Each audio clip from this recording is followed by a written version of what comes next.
Hi, welcome back to the Welsh Homestead. Here we are on another blazing hot, sunny West Walian day. You can see here in front of us some of our breeding ewes. We're a very small sheep farm here in West Wales. And I just wanted to share a few thoughts I had about the government's announcement into the application of inheritance tax onto farms in the UK. And first of all, full disclosure, I haven't been a farmer for generations. I've been a farmer for all of about 7 years and on a very small scale.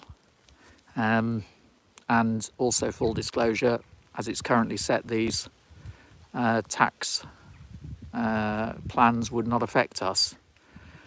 But I did feel it necessary just to give some thoughts about what this means for farmers and particularly small family farms, because we've been helped enormously by small family farms around here. They've given us advice and guidance and help and so much support, while all the time their margins are getting tighter, their costs are going up.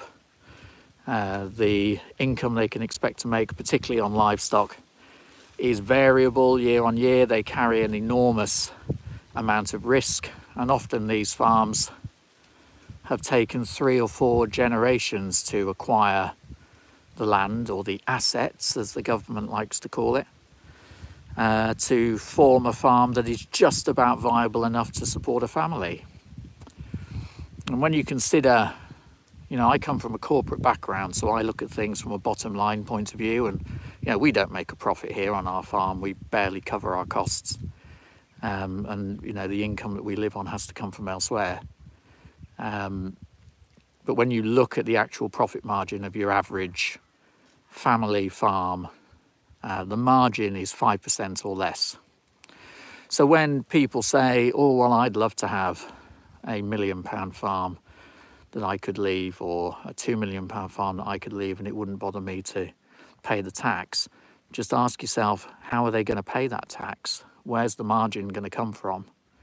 Because the things that I have learned in the last 7 years about how tough, not just fiscally, but physically and emotionally farming is. You're talking very long days, particularly if you're in the world of dairy farming. You could be talking about 16-hour days, 7 days a week, including Christmas. And that's no joke. That's not propaganda. That's what these farmers do to make sure that the rest of us have high quality, high welfare, locally sourced, low carbon miles food available to us all year round. So when you think about what the government is proposing, and their numbers are off when they say this will affect a small proportion of farms, their numbers are off. What I think they've done is they've looked at all of the farming units, if you like, that have CPH numbers, which if you have a single sheep on your land, you have to have a CPH number. I think they've looked at those total numbers and then looked at the number of farming units that would fall under their thresholds, and they've worked out that they think less than 25 or 30% of farms will be affected, but that just simply isn't correct. And the farmers' unions are saying it's not correct, and agriculture economists are saying that's not correct. So all I would say to you is this, really, as somebody who's new to farming, who has learnt so much about how it operates and how tough it really is in the last 7 years. If you want to buy high quality, high welfare food that is local, which means it's got low carbon miles, it doesn't have to be imported from elsewhere in the world, that is traceable, that the Food Standards Agency, if there is a problem, can go right back to the source and find out exactly what's happened with that meat or that whatever food it is that you're eating.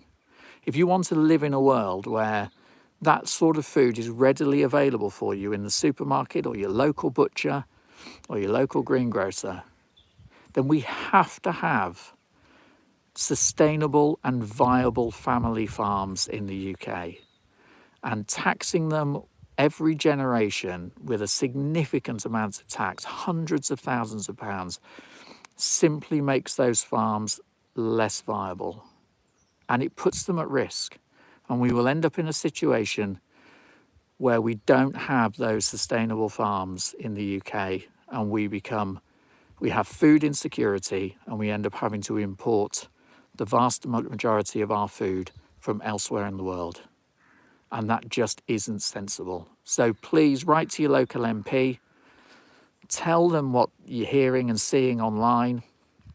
Farmers are not complaining about this because they just feel like complaining. This is going to threaten small UK family farms potentially with extinction. So please, do write to your MP, get onto social media, spread the word, and let's try and make the government feel the pressure on this so they can overturn the decision. And that's it from me. I don't normally do political stuff, but that's what I want to share. So all the best to you all.